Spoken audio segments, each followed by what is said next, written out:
Le sable de corail scintille sous le soleil du Pacifique d'une beauté trompeuse. Depuis son bunker de commandement sur Betio, l'amiral Keiji Shibasaki observe l'horizon où la mer rencontre le ciel. Son uniforme est impeccable, sa posture rigide de confiance. Derrière lui, des cartes couvrent chaque mur, chaque position défensive marquée, chaque ligne de tir calculée, chaque champ de mine précisément documenté. Il se tourne vers ses officiers d'état-major, sa voix portant le poids d'une certitude absolue. Avant de reprendre, dites-nous d'où vous nous regardez, et si cette histoire vous touche, assurez-vous d'être abonné, parce que demain, j'ai préparé quelque chose de vraiment spécial pour vous. 1 million d'Américains, dit-il lentement, auraient besoin de 100 ans pour prendre cette île. Les officiers hochent la tête avec révérence. Ils ont des raisons de le croire. Betio fait à peine 120 hectares, plus petite que beaucoup de fermes, mais elle a été transformée en quelque chose de sans précédent. 14 batteries côtières. Plus de 100 nids de mitrailleuses, un labyrinthe de bunkers en béton armé conçu pour résister aux plus lourds bombardements navals. Le récif corallien encerclant l'île forme une barrière naturelle qui arrêtera les péniches de débarquement à des centaines de mètres du rivage. Chaque centimètre de plage est couvert par des champs de tir qui se chevauchent. À bord de l'USS Maryland, le sous-lieutenant William Dean Hawkins se tient à la rambarde, regardant Betio émerger de la brume de l'aube. Les Marines l'appellent « plage sanglante », non par lâcheté, mais parce que chaque opération qu'il a planifiée a été prédite avec une précision sinistre. Il étudie l'île à travers des jumelles, notant les palmiers, le profil bas s'élevant à peine au-dessus des vagues. Cela semble paisible, le paradis même. « Qu'en penses-tu, Hawk » demande le sergent John, Thompson à ses côtés.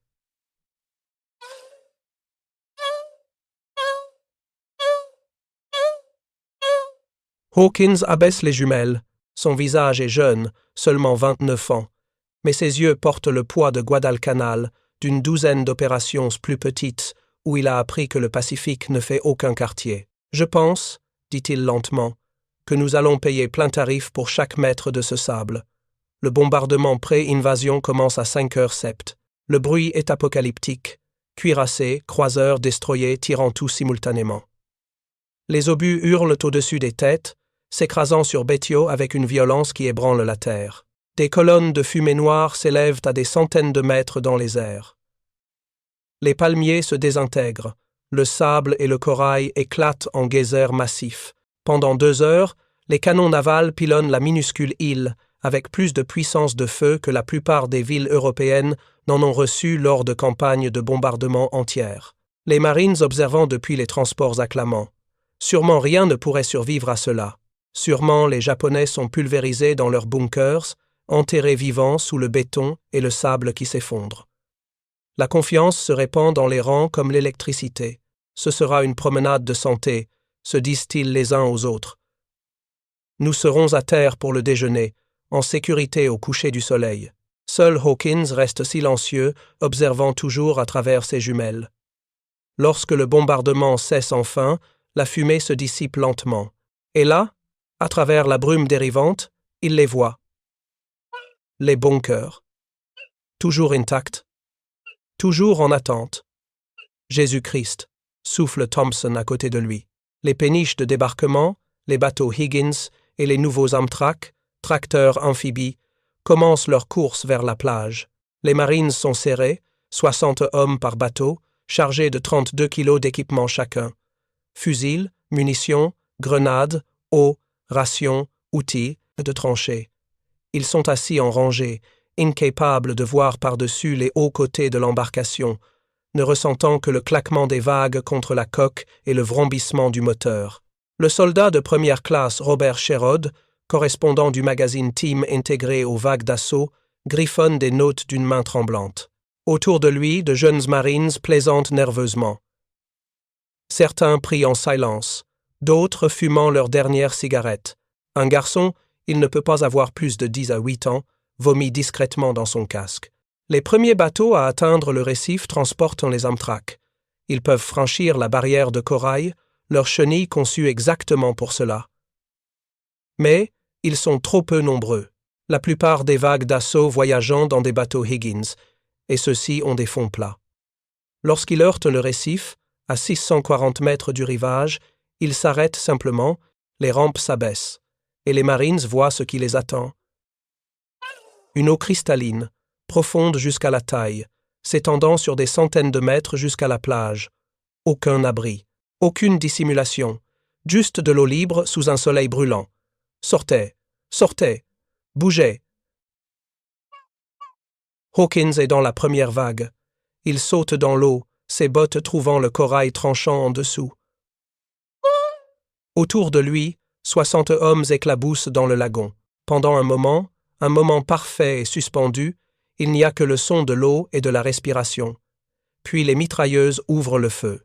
L'eau autour de Hawkins devient blanche d'impact de balles. C'est comme marcher sous une tempête de pluie, sauf que la pluie est du plomb voyageant à 600 mètres par seconde. Des hommes tombent immédiatement, certains silencieusement, d'autres hurlant. L'eau devient rose, puis rouge. Des corps flottent en face contre l'eau, répandant des nuages, écarlates. L'eau autour de Hawkins devient blanche d'impacts de balles. C'est comme marcher sous une tempête de pluie, sauf que la pluie est du plomb voyageant à 600 mètres par seconde. Des hommes tombent immédiatement, certains silencieusement, d'autres hurlant. L'eau devient rose, puis rouge. Des corps flottent en face contre l'eau, répandant des nuages écarlates. Hawkins continue d'avancer. On ne peut pas s'arrêter. S'arrêter signifie la mort. L'eau semble impossiblement lourde, chaque pas exigeant un effort énorme. Ses jambes pompent mécaniquement, les armes tenues en hauteur. À côté de lui, la tête d'un marine explose tout simplement. La balle entrant dans sa tempe et sortant dans un jet d'os et de matière cérébrale. Le corps ne tombe pas immédiatement mais continue de marcher 2 pas avant de s'effondrer. Les mitrailleurs japonais, dans leurs bunkers renforcés, ont des champs de tir parfaits. Ils se sont entraînés pour cela, l'ont répété. Chaque mètre du lagon est prêt, enregistré. Ils n'ont pas besoin de viser, ils balaient simplement leurs armes d'avant en arrière en arc mécanique, et les Américains meurent. Robert Sherrod, se débattant dans l'eau avec son carnet dans une pochette étanche, voit un jeune marine touché aux 2 jambes. Le garçon crie pour sa mère, essayant de se traîner vers l'avant, à travers l'eau maintenant profonde, jusqu'à la poitrine, alors que la marée change. Sherrod tend la main vers lui, mais un infirmier arrive là en premier. Alors que le médecin se penche pour aider, une balle lui déchire la gorge. Il tombe en avant, le sang pompant de son artère carotide, teignant l'eau en rouge-noir autour de lui. 200 mètres du rivage. 150. La plage semble impossiblement loin, un mirage qui ne se rapproche jamais. Les Marines tombent en groupe maintenant, 5, 10 à la fois, alors que les mitrailleurs japonais trouvent leur portée. Certains hommes essaient de nager, mais le poids de leur équipement les entraîne sous l'eau. Ils refont surface une fois, haletant, puis disparaissent pour toujours. Hawkins atteint un Amtrak désactivé, criblé de balles, mais offrant encore un peu de couverture. Il s'accroupit derrière, respirant par saccades irrégulières. Autour de lui, une douzaine d'autres marines ont trouvé le même refuge. Ils se regardent avec des yeux fous, les visages pâles sous leur bronzage. Un homme pleure silencieusement, les larmes se mêlant à l'eau de mer sur ses joues. « Nous ne pouvons pas rester ici, » dit Hawkins, sa voix étonnamment stable. « Nous y allons à 3, bas et rapide. Ne vous regroupez pas. » Il hoche la tête, au-delà des mots. 1. Un obus de mortier atterrit à 15 mètres, projetant de l'eau et du sable à 6 mètres de haut. 2. Le tir de mitrailleuse cliquette contre la coque morte de l'Amtrak, perforant le blindage mince. 3. Ils surgissent de leur couverture, courant en position s'accroupie à travers l'eau maintenant moins profonde. Hawkins voit la plage devant lui. Un muret peut être 1,20 m de haut, fait de troncs de cocotier. S'ils peuvent l'atteindre, ils auront une couverture, une vraie couverture. Il court plus fort qu'il n'a jamais couru de sa vie. Ses poumons brûlent, ses jambes hurlent. Derrière lui, il entend Thompson grogner et tomber. Il ne regarde pas en arrière, ne peut pas regarder en arrière. La mission dépend des officiers atteignant la plage, de quelqu'un étant vivant pour organiser une défense. 20 mètres. 10. 5. Il se jette par-dessus le muret, atterrissant durement sur le sable tassé. L'absence soudaine de balles volant près de sa tête est désorienting. Pendant un moment, il reste simplement allongé là, haletant comme un poisson. Puis, il s'assoit et regarde en arrière vers le lagon. Des centaines d'entre eux, flottant ou drapés sur le récif, ou luttant faiblement vers le rivage. Les blessés se noient, trop faibles pour garder leur tête hors de l'eau. Les quelques Amtrak encore en mouvement se frayent un chemin à travers les débris. Équipements, armes et hommes, tous mélangés dans le chaos. Des 125 hommes de sa compagnie qui sont entrés dans l'eau au récif, Hawkins en compte peu, être 30 qui ont atteint le muret. Et ils sont cloués au sol, incapables d'avancer, sous le feu constant des bunkers à seulement 20 mètres à l'intérieur des terres. Il sort sa radio, miraculeusement encore sèche dans son boîtier étanche, et appuie sur le bouton de transmission. Red Beach One, au commandement. Nous avons besoin de tout. Soutien aérien, canon naval, chars, tout, envoyez tout. La friture lui répond. Puis une voix métallique. Red Beach One, compris. Comment est la situation? Hawkins regarde le lagon, la plage, la poignée de Marines terrifiés pressés contre le muret. Il pense à la vantardise de Shibasaki. 1 million d'hommes, 100 ans. Commandement, dit-il doucement, nous sommes en enfer. Le soleil grimpe plus haut, transformant Betio en une fournaise. Le sable de corail blanc réfléchit la chaleur comme un miroir, les températures atteignant 49 degrés. Les Marines pressés contre le muret n'ont pas d'eau, leurs gourdes perdues ou perforées pendant la traversée. Les hommes se lèchent les lèvres jusqu'à ce qu'elles se fissurent et saignent. Certains, rendus fous par la soif, boivent de l'eau de mer et vomissent. Le temps semble s'arrêter dans cette chaleur infernale, chaque minute s'étirant comme une éternité. Le soleil grimpe plus haut, transformant Betio en une fournaise. Le sable de corail blanc réfléchit la chaleur comme un miroir, les températures atteignant 49 degrés. Les Marines pressés contre le muret n'ont pas d'eau, leurs gourdes perdues ou perforées pendant la traversée. Les hommes se lèchent les lèvres, jusqu'à ce qu'elles se fissurent et saignent. Certains, rendus fous par la soif, boivent de l'eau de mer et vomissent. Le colonel David Shoup, officier commandant de l'assaut, arrive à terre dans la 3e vague. Il est touché à la jambe avant d'atteindre la plage, mais il refuse l'évacuation. Au lieu de cela, il établit un poste de commandement dans un bunker japonais bombardé, le sang imbibant son pantalon déchiré, et commence la tâche impossible d'organiser le chaos en quelque chose ressemblant à une attaque. « Nous devons prendre ce bunker », dit-il à Hawkins, pointant vers une structure massive en béton à 40 mètres à l'intérieur des terres. C'est de la taille d'une petite maison, avec des meurtrières orientées dans toutes les directions. Les mitrailleurs japonais à l'intérieur ont une vue dégagée sur toute la plage. Tant qu'ils le tiennent, nous ne pouvons pas bouger. Hawkins hoche la tête. Il a rassemblé une escouade de volontaires, des hommes d'une 12aine d'unités différentes, réunis par le hasard et le désespoir. Ils ont 2 lance-flammes, une charge explosive et un courage brut, rien d'autre. Ils attendent une accalmie dans les tirs, elle ne vient jamais. Finalement, Hawkins se lève simplement et court. Les mitrailleurs japonais le voient immédiatement. Les balles font jaillir du sable à ses pieds, sifflent près de sa tête. Il zigzague comme un coureur en terrain découvert, plongeant derrière un cratère d'obus, roulant, se relevant en courant à nouveau. Ces hommes suivent en une ligne irrégulière, s'étalant pour se rendre plus difficiles à cibler.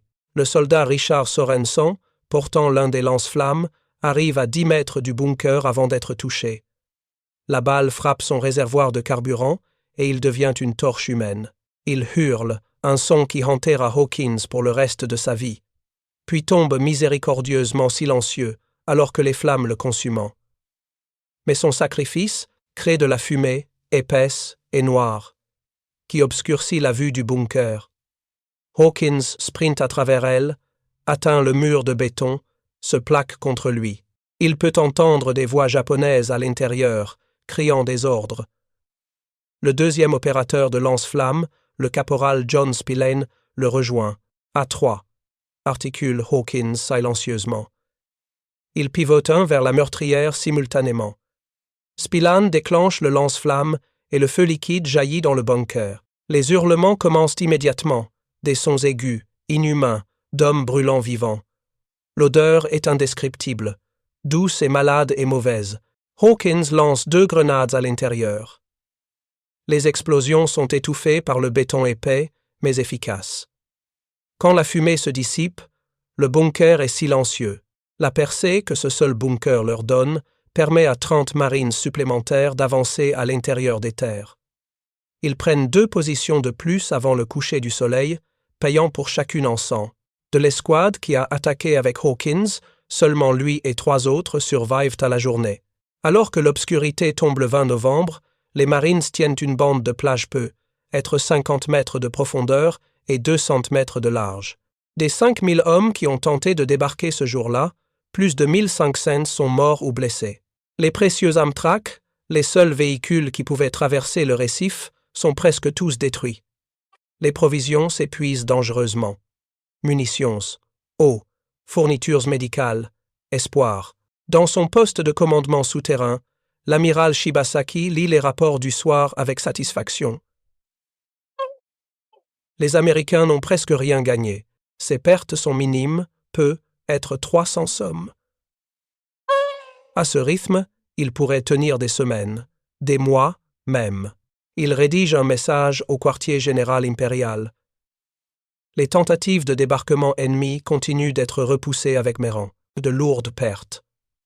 La garnison reste intacte et de bonne humeur. Betio sera tenu. Sur la plage, Hawkins est assis, le dos contre un bloc haut détruit, buvant de l'eau saumâtre d'une gourde japonaise capturée. Autour de lui, les blessés gémissent dans l'obscurité.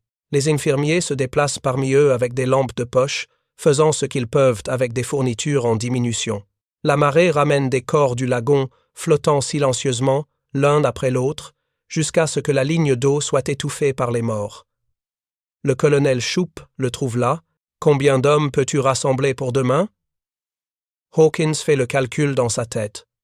Peut être 20. Ils viendront d'une douzaine d'unités différentes. La plupart n'auront jamais travaillé ensemble auparavant. Shoup hoche la tête, s'attendant à cela. Il faudra faire avec. Nous poussons à l'intérieur à l'aube. Soit nous perçons demain, soit. Il ne finit pas la phrase. Il n'en a pas besoin. Après le départ de Shoup, Hawkins regarde le lagon sombre. Quelque part là-bas, sur les transports de troupes, des milliers d'autres Marines attendent de venir à terre.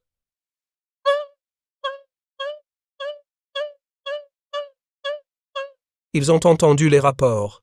Ils savent ce qui les attend. Mais ils viendront quand même, parce que c'est ce que font les Marines. 1 million d'hommes, avait dit Shibasaki. 100 ans. Hawkins allume une cigarette d'une main tremblante.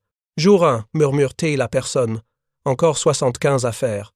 Le 20 et 1 novembre se lève gris et menaçant, le ciel lourd de nuages qui promettent la pluie, mais ne délivrent qu'une chaleur oppressante. L'odeur de la mort est partout, douce et épaisse, enrobant le fond de la gorge. Les corps de l'assaut d'hier gonflent déjà sous le soleil. Ils sont trop nombreux pour être enterrés, et il n'y a pas de temps de toute façon. Le 2e jour appartient aux chars. 5 chars Sherman parviennent finalement à terre, broyant le récif à marée haute, quand l'eau est assez profonde pour leurs moteurs étanchéifiés. Ils valent immédiatement leur pesant d'or. Les bunkers japonais qui ont arrêté l'infanterie nette s'ouvrent sous les obus de 75 mm tirés à bout portant. Hawkins mène une équipe interarmes, 2 Shermans, 3 escouades de fusiliers et une équipe de lance-flammes dans une avancée systématique à travers la partie sud de l'île. C'est un travail lent et brutal. Chaque bunker doit être approché avec précaution. Les chars tirent pour supprimer, l'infanterie se précipite en avant, les lance-flammes nettoient les positions. Puis ils passent au suivant. Mais les Japonais ont appris aussi. Ils ont préparé des positions anti-chars, et ils connaissent la faiblesse du Sherman, un blindage mince sur les côtés et l'arrière. Cachés dans des trous d'araignée et des positions couvertes, des soldats japonais avec des mines magnétiques et des charges explosives attendent que les chars passent au-dessus d'eux, puis émergeant pour attaquer le blindage arrière vulnérable. L'un des Shermans de Hawkins est tué de cette façon. Un soldat japonais, son uniforme brûlé et déchiré, bondit d'un cratère et claque une mine magnétique sur le pont moteur. L'explosion est massive. Le char s'embrase immédiatement, les munitions explosant en une chaîne d'explosions secondaires. Seul le mitrailleur de proue s'échappe, ses vêtements en feu, hurlant. Pourtant, en milieu d'après-midi, les Marines ont poussé à mi-chemin à travers l'île. Ils ont capturé l'aérodrome, l'objectif principal, bien qu'il soit si criblé de cratères et endommagé qu'aucun avion ne peut atterrir. Plus important encore, ils ont divisé les forces de Shibasaki, coupant sa forteresse insulaire en poches isolées qui ne peuvent plus se soutenir mutuellement. Dans son bunker de commandement, Shibasaki réalise que sa défense soigneusement préparée s'effondre. Ses lignes de communication sont coupées. Beaucoup de ses points forts sont tombés silencieux. Les Américains ne se battant pas comme ils le devraient, ils ne craquent pas sous les pertes, ne battant pas en retraite face à une résistance déterminée. Au lieu de cela, ils continuent simplement d'avancer, absorbant des pertes horrifiques et continuant à progresser. Il ordonne une contre-attaque pour cette nuit. 300 de ses meilleures troupes assailliront les positions marines sur l'aérodrome sous le couvert de l'obscurité, tentant de repousser les Américains dans la mer. L'attaque arrive à 3 heures du matin le 22 novembre. Les Japonais chargent en silence initialement, pas de cris de guerre, pas de hurlements, juste des ombres se déplaçant à travers des ombres. Le premier avertissement que les Marines reçoivent, c'est quand les grenades commencent à exploser dans leurs trous de combat. Le combat est au corps à corps, crosses de fusil et baïonnettes et outils de tranchée utilisés comme armes.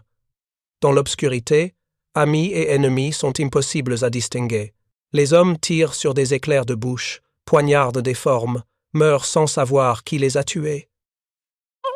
Hawkins se retrouve dans un cratère d'obus avec 3 soldats japonais.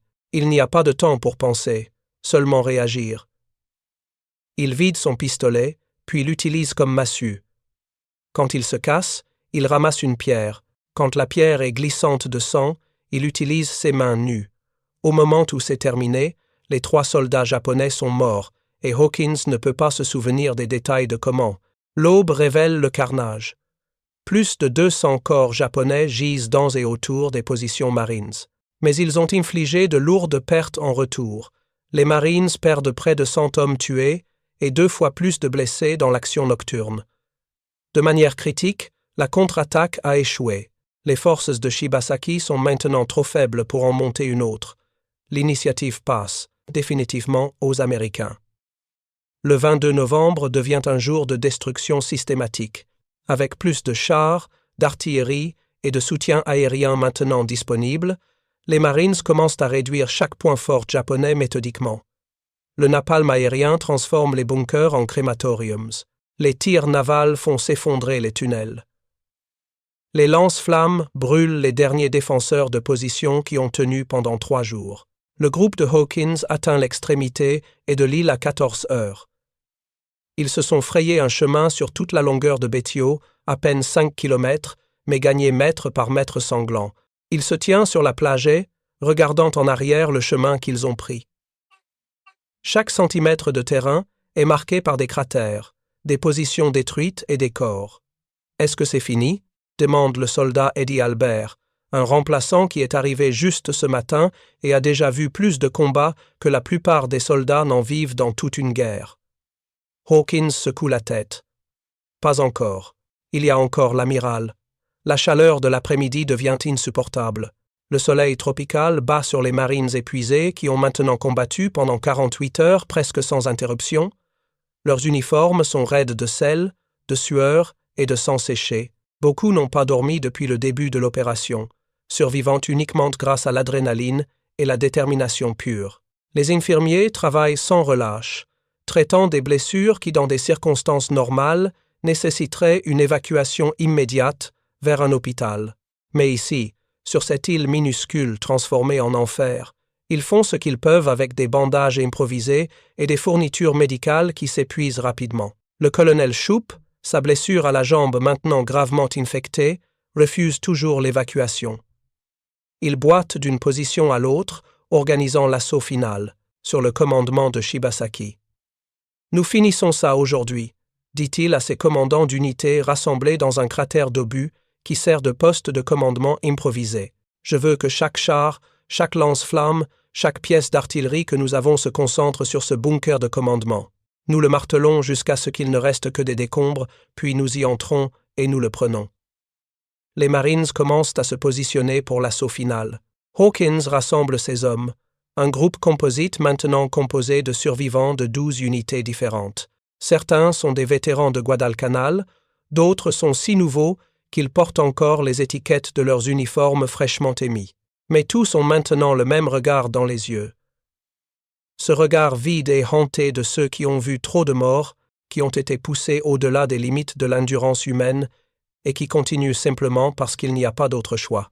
Préparer et raconter cette histoire nous a pris beaucoup de temps. Alors, si vous l'appréciez, abonnez-vous à notre chaîne, cela compte énormément pour nous. Maintenant, retournons à l'histoire. Le bombardement commence à 15h30. L'artillerie ouvre le feu en premier, des obusiers de 105 mm, envoyant leurs projectiles hurlants directement dans le complexe de bunkers. Chaque impact soulève d'énormes colonnes de terre, de béton pulvérisé et de fumée. Les destroyers au large se rapprochent, à moins de 1000 mètres du rivage, et ajoutent leurs canons de 127 mm au barrage. Le bruit est assourdissant, un rugissement continu qui fait vibrer le sol et rend toute communication impossible sauf par gestes. Puis viennent les avions. Des corsaires plongent du ciel comme des faucons de métal, leurs moteurs hurlant. Ils larguent des bombes au napalm qui créent des murs de flammes roulants, consumant tout sur 100 mètres, autour du bunker. La chaleur est si intense que même à 400 mètres de distance, les Marines doivent se couvrir le visage. La fumée noire et huileuse monte en colonnes massives, obscurcissant le soleil et plongeant l'île dans une pénombre artificielle. Quand le bombardement s'arrête finalement après 30 minutes qui semblent durer des heures, un silence étrange tombe sur Betio. Les oreilles de Hawkins bourdonnent. Le monde semble étouffé et lointain. Il fait signe à ses hommes de se préparer. Le bunker est toujours là, endommagé, des parties effondrées, mais fondamentalement intact. Les ingénieurs japonais qui l'ont construit savaient ce qu'ils faisaient, créant une structure capable de résister à presque tout sauf à un coup direct d'un cuirassé. L'avancée commence, les Marines se déplacent à travers une fumée si épaisse qu'ils peuvent à peine voir 3 mètres devant eux. Le terrain est un paysage lunaire de cratères qui se chevauchent, de débris tordus et de corps carbonisés.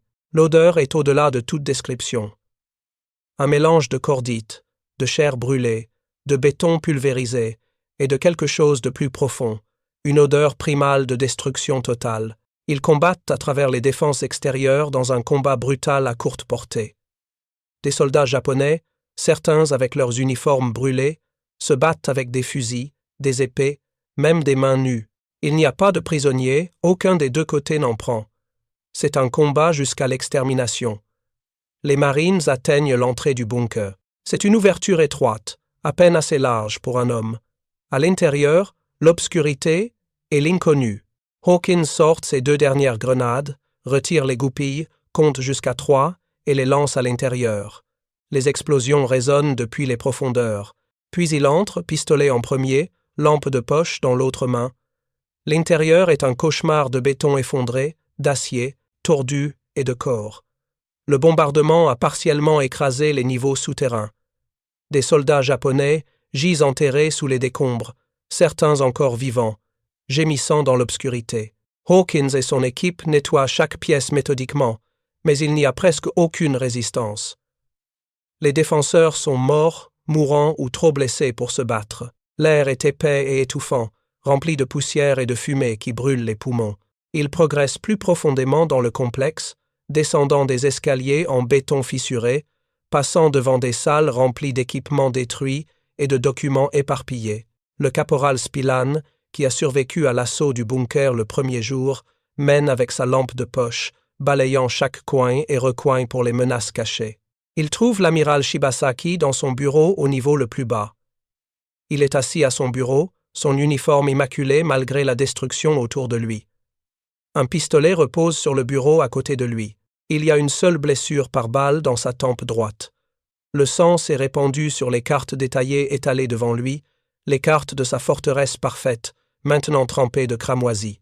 Sur le mur derrière lui, pendant une citation encadrée en caractères japonais. Le traducteur de Hawkins la lit à voix haute. 1 million d'Américains auraient besoin de 100 ans pour prendre cette île. Le soldat Albert Reed, un son cassant et hystérique. 76 heures, dit-il. Nous l'avons fait en 76 heures. Hawkins ne rit pas. Il regarde le corps de l'amiral, la détermination qui a tenu jusqu'au dernier moment, et ne ressent aucun triomphe. Seulement l'épuisement. Allez chercher le colonel, dit-il tranquillement. Dites-lui que c'est fait. Le bunker de commandement de Shibasaki est la dernière position majeure qui résiste encore. C'est la structure la plus fortement fortifiée de l'île, du béton armé, de 1,50 m d'épaisseur, de multiples niveaux s'étendant profondément sous terre, conçu pour survivre à tout sauf un coup direct d'un cuirassé. Le colonel Shoup assigne Hawkins et son équipe pour le prendre. « Nous devons en finir », dit Shoup simplement. Sa blessure à la jambe est devenue infectée, il peut à peine marcher, mais il refuse l'évacuation jusqu'à ce que Betio soit sécurisé. L'amiral est là, dedans, son état-major, probablement une compagnie de ses meilleures troupes. Prenez-le, et c'est fini. Hawkins examine le complexe de bunkers depuis 400 mètres. La structure est massive, dominant le centre de l'île comme une forteresse de l'époque médiévale. De multiples positions de tir couvrent toutes les approches. Même maintenant, avec la bataille presque gagnée, le tir japonais depuis le bunker est précis et mortel. « Nous ne pouvons pas le prendre d'assaut », dit Hawkins à sa force assemblée. Maintenant élargie à presque une compagnie complète, alors que des traînards et des survivants rejoignent son unité improvisée. Nous y allons lentement. Utilisons tout ce que nous avons. Je veux de l'artillerie sur cette position pendant 30 minutes, puis les canons navals, puis des frappes aériennes. Nous le pilonnons jusqu'à ce qu'il ne reste que des décombres. Le bombardement est impressionnant. Les obus d'artillerie traversent le complexe de bunkers en procession constante. Les destroyers navals se rapprochent à moins de 900 mètres du rivage et tirent directement dans la structure. Les chasseurs corsaires effectuent des passages au napalm à basse altitude, leurs bombes créant des murs de flammes roulants qui consument tout sur 100 mètres autour du bunker. Quand les feux s'éteignent finalement, Hawkins mène l'assaut personnellement. Les marines se déplacent à travers une fumée si épaisse qu'ils peuvent à peine voir 3 mètres devant eux. Le bunker est toujours là et endommagé, des parties effondrées, mais fondamentalement intactes. Ils combattent à travers les défenses extérieures dans un combat brutal à courte portée. Des soldats japonais, certains avec leurs uniformes brûlés, se battent avec des fusils, des sabres, même des mains nues. Il n'y a pas de prisonniers, aucun des deux côtés n'en prend. C'est un combat jusqu'à l'extermination. Les marines atteignent l'entrée du bunker. C'est une ouverture étroite, à peine assez large pour un homme. À l'intérieur, l'obscurité et l'inconnu. Hawkins sort ses 2 dernières grenades, retire les goupilles, compte jusqu'à 3 et les lance à l'intérieur. Les explosions résonnent depuis les profondeurs. Puis il entre, pistolet en premier, lampe de poche dans l'autre main. L'intérieur est un cauchemar de béton effondré, d'acier tordu et de corps. Le bombardement a partiellement écrasé les niveaux souterrains. Des soldats japonais gisent enterrés sous les décombres, certains encore vivants, gémissant dans l'obscurité. Hawkins et son équipe nettoient chaque pièce méthodiquement, mais il n'y a presque aucune résistance. Les défenseurs sont morts, mourants ou trop blessés pour se battre. Ils trouvent l'amiral Shibasaki dans son bureau au niveau le plus bas. Il est assis à son bureau, son uniforme immaculé, malgré la destruction autour de lui. Un pistolet repose sur le bureau à côté de lui. Il y a une seule blessure par balle dans sa tempe droite. Le sang s'est répandu sur les cartes détaillées étalées devant lui, les cartes de sa forteresse parfaite, maintenant trempées de cramoisie. Sur le mur derrière lui pend une citation encadrée en caractères japonais. Le traducteur de Hawkins la lit à voix haute. 1 million d'Américains auraient besoin de 100 ans pour prendre cette île. Le soldat Albert rit, un son cassant et hystérique. 76 heures, dit-il. Nous l'avons fait en 76 heures. Il regarde le corps de l'amiral, la détermination qui a tenu jusqu'au dernier moment, et ne ressent aucun triomphe. Seulement l'épuisement. « Allez chercher le colonel, dit-il tranquillement. Dites-lui que c'est fait. À 13h12 le 23 novembre 1943, le drapeau américain est hissé au-dessus du bunker de commandement de Shibasaki. La bataille pour Tarawa est terminée. Le décompte final est dévastateur. Des 4500 défenseurs japonais, seulement 10 à Sep se rendent, les autres meurent en combattant ou de leurs propres mains. Les marines souffrent 3166 pertes, 1009 morts et 2157 blessés. En seulement 76 heures de combat, pendant un temps, le taux de perte sur Betio est plus élevé que tout ce qui a été vu dans toute la guerre du Pacifique. Cette nuit-là, alors que les équipes d'enterrement commencent le travail sinistre de collecter les morts, Hawkins est assis seul sur la plage où il a débarqué pour la première fois. Le lagon est calme maintenant, les vagues clapotant doucement sur le sable. Il est difficile de croire qu'il y a 3 jours, cette eau coulait rouge. Robert Sherrod le trouve là. L'uniforme du correspondant est déchiré et sale, son carnet rempli de 3 jours d'horreur. « Tu vas écrire sur ça ?» demande Hawkins. Sherrod hoche la tête. « L'Amérique doit savoir ce que ça coûte vraiment. »« 1 million d'hommes, dit-il doucement. 100 ans, c'est ce qu'il a dit. Il avait tort. Vraiment ? Hawkins regarde les milliers de tombes marquées sur la plage. Nous avons payé pour chaque mètre de son île. Nous avons perdu plus d'hommes en 3 jours qu'en 6 mois de Guadalcanal. Si chaque île entre ici et Tokyo coûte autant, il s'interrompt, les scientieuses. Implications trop terribles à exprimer. Alors nous paierons, dit Sherrod simplement. Parce que l'alternative est pire. Les étoiles commencent à apparaître dans le ciel tropical, les mêmes étoiles qui ont regardé la bataille se dérouler pendant 3 jours et 3 nuits d'une violence inimaginable. La brise marine apporte maintenant un peu de soulagement de la chaleur accablante, mais elle apporte aussi l'odeur persistante de la mort qui ne partira pas pendant des semaines. Hawkins allume une cigarette, ses mains ne tremblent plus comme elles le faisaient il y a quelques heures. L'adrénaline qui l'a maintenu en vie et en mouvement pendant 76 heures s'épuise enfin, laissant derrière elle une fatigue si profonde qu'elle pénètre jusqu'à ses os. Sherrod s'assoit à côté de lui dans le sable, sortant son propre paquet de cigarettes froissées. Pendant un long moment, ni l'un ni l'autre ne parlent, regardant simplement les vagues sombres du lagon. Dans l'obscurité, ils peuvent entendre les gémissements des blessés encore en attente d'évacuation, le bruit sourd des pelles creusant des tombes dans le sable de corail, les voix basses des équipes de récupération travaillant à la lueur des lanternes. C'est un tableau de désolation totale, mais aussi de victoire durement gagnée. Je les ai vus mourir de toutes les manières imaginables, dit finalement Hawkins, sa voix à peine audible au-dessus du bruit des vagues. Noyés dans le lagon, brûlés vifs par les lance-flammes, déchiquetés par les obus. Certains appelaient leur mère, d'autres ne faisaient aucun bruit du tout. Il prend une longue bouffée de sa cigarette, la fumée s'échappant lentement de ses lèvres. Thompson est tombé dans l'eau. Sorensen a brûlé devant moi. Je ne sais même pas combien d'autres. Leurs visages commencent déjà à se mélanger dans ma mémoire. Sherrod écrit dans son carnet, capturant ces mots pour la postérité. « L'amiral pensait que son île était imprenable, dit-il. Il avait construit la forteresse parfaite. Des bunkers qui pouvaient résister à n'importe quoi, des champs de tir qui ne laissaient aucune approche sûre, un récif qui arrêtait nos bateaux à des centaines de mètres du rivage. Sur le papier, il avait raison. Cette île aurait dû être imprenable. Il regarde Hawkins. Mais il n'a pas compris une chose. « Quoi ?» demande Hawkins. Il n'a pas compris que nous ne nous arrêterions pas. Peu importe combien tombait, peu importe combien l'eau devenait rouge, peu importe combien c'était impossible. Nous continuerions simplement d'avancer. Sherrod ferme son carnet. C'est ce que je vais écrire. Pas sur les tactiques ou la stratégie, mais sur des hommes qui ont regardé l'impossible et ont dit « nous le ferons quand même ». Dans les jours qui suivront, les navires hôpitaux emmèneront les blessés.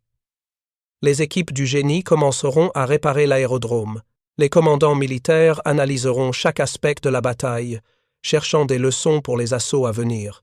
Mais pour l'instant, dans cette première nuit après la fin des combats, il n'y a que des hommes épuisés, essayant de comprendre ce qu'ils ont vécu, ce qu'ils ont fait, ce qu'ils sont devenus. Le colonel Shoup, sa jambe enfin bandée correctement par un médecin qui a insisté, trouve Hawkins et Sherrod sur la plage. Il boite lourdement, chaque pas causant manifestement de la douleur, mais son visage montre un soulagement profond. « C'est confirmé, dit-il. Chaque position ennemie est neutralisée. L'île est à nous. » Il s'assoit lourdement dans le sable entre eux. « Quelle victoire, hein ?» Sa voix est amère. « Nous avons gagné. Nous avons pris l'île en moins de 4 jours. Et pourtant, quand je regarde autour de moi, je ne vois que la mort. » Hawkins acquiesce lentement. L'amiral a dit qu'il faudrait 1 million d'hommes et 100 ans. Il sait tromper sur les chiffres, mais peut être pas sur le coup. 5 000 hommes et 76 heures, et nous avons payé un prix que je n'aurais jamais imaginé. Combien d'autres îles comme celle-ci entre ici et Tokyo? Shoop ne répond pas immédiatement. Il sait, comme ils le savent tous, que Tarawa n'est que le début. Il y aura Saipan, Guam, Peleliu, Iwo Jima, Okinawa. Chacune défendue avec la même détermination fanatique, chacune coûtant des milliers de vies américaines. Beaucoup trop, mais nous n'avons pas le choix. Nous devons continuer. Les 3 hommes restent assis en silence, chacun perdu dans ses propres pensées. Autour d'eux, l'île commence lentement à s'installer dans sa nouvelle réalité. Mais les cicatrices de ces 76 heures resteront pour toujours. Gravées dans le sable de corail, dans les bunkers de béton fracassés, et surtout dans les cœurs et les esprits des hommes qui ont survécu. 60 ans plus tard, les plages de Tarawa sont à nouveau paisibles. Les palmiers se balancent dans les alizés. L'eau est du même bleu impossible qui a accueilli les Marines en 1943. Les bunkers de béton demeurent, s'effritant lentement, progressivement récupérés par la jungle et le temps. Un homme âgé marche lentement à travers Red Beach One, s'arrêtant fréquemment pour reprendre son souffle dans la chaleur tropicale. Il a maintenant 85 ans et le voyage depuis la Californie jusqu'à ce minuscule point dans le Pacifique l'a épuisé. Mais il devait venir. Une dernière fois, William Dean Hawkins est mort le 20 et en novembre 1943, tué par un tireur d'élite japonais alors qu'il menait un autre assaut. La médaille d'honneur lui a été décernée à titre posthume. Mais ce vieil homme, Eddie Albert, le remplaçant qui a demandé « Est-ce que c'est fini ?», a survécu. Il a traversé Tarawa, traversé Saipan, traversé Iwo Jima. Il est rentré chez lui. Maintenant, il se tient là où il se tenait en tant que jeune homme effrayé de 10 à 9 ans, essayant de réconcilier la mémoire avec la réalité. La plage semble plus petite qu'il ne s'en souvient, l'île elle-même est presque décevante de petitesse. On peut marcher sur toute sa longueur en 20 minutes. Difficile de croire que des nations ont envoyé des milliers d'hommes mourir pour elle. Un petit mémorial se dresse près du muret. Des plaques de bronze énumèrent les noms des morts, américains et japonais côte à côte. Eddie les lit lentement, en reconnaissant beaucoup. Thompson, Spillane, Sorenson. Des amis, des frères, des fils qui n'ont jamais eu la chance de vieillir. Il pense à la vantardise de Shibasaki. 1 million d'hommes. 100 ans. L'amiral s'était trompé sur les chiffres, mais d'une certaine manière, il avait raison sur une chose, le coût. Chaque île par la suite, Saipan, Guam, Peleliu, Iwo Jima, Okinawa, chacune a coûté plus que la précédente. Chacune a prouvé que les Japonais ne se rendraient jamais, se battraient jusqu'au dernier homme, rendant le prix de la victoire presque insupportable. Tarawa a appris aux Américains ce que la victoire exigerait. Pas des jours, mais des années. Pas des centaines de pertes, mais des centaines de milliers. Les bombes atomiques qui ont finalement mis fin à la guerre, aussi horrifiques qu'elles aient été, ont sauvé des millions de vies des 2 côtés en rendant l'invasion inutile. Un jeune couple passe devant lui sur la plage, des touristes du Japon. Ils sourient impoliment, prennent des photos des vieux bunkers, le traitant comme n'importe quel site historique. Ils ne savent pas, ne peuvent pas savoir ce qui s'est passé ici. L'eau a lavé le sang, le temps a guéri les cicatrices sur la terre, sinon dans les cœurs des hommes. Eddie touche le mémorial une dernière fois, ses doigts traçant des noms usés par les intempéries et les années. 76 heures, murmure-t-il au fantôme que lui seul peut voir. C'est tout ce qu'il a fallu pour prouver qu'il avait tort. Mais cela nous a coûté tout ce que nous avions. Le soleil se couche sur Tarawa, peignant le ciel en nuances d'orange et de rouge, de belles couleurs qui signifiaient autrefois des véhicules en feu et des balles traçantes. Maintenant, elles signifient simplement une autre journée se terminant au paradis. 1 million d'hommes. 100 ans. Au final, il a fallu 5000 Marines et 76 heures d'enfer absolu. La forteresse de l'amiral est tombée en 3 jours. Mais les hommes qui l'ont prise porteraient Tarawa avec eux pour toujours.